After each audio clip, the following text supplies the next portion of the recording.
Heyo everyone! So this is going to be testing version 2 of a robot wheel.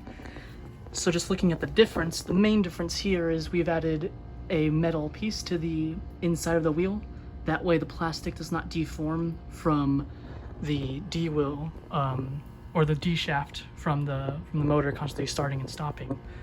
And in order to hold it in place, let's see if you can see it, we put in a screw in order to go directly through the plastic and also through the metal and apply contact force to our shaft from the 12-volt DC motor.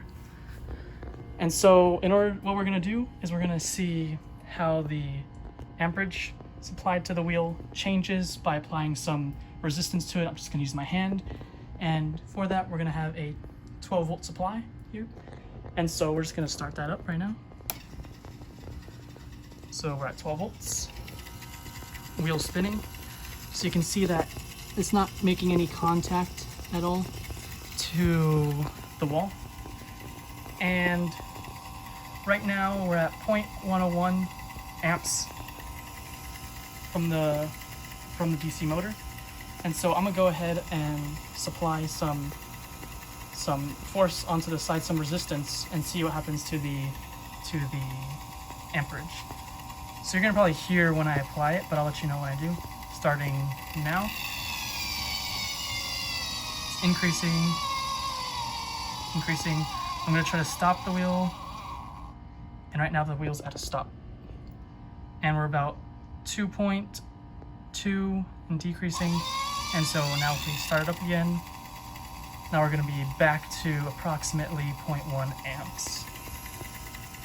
So yeah, and we can also see how the change in voltage affects the motor as well. We would expect, let's go about half of the volts, that the wheel should be spinning about half the speed, and we can see that the amperage supplied is about 0.086. And so I'm gonna go ahead and apply some more force to this, and the wheel's at a full stop. Or about 1.2, just say 1.2 amps there, decreasing. And so if I let this spin again, it's gonna go back to that 0.086, 085. So yeah, that's the robot wheel version 2.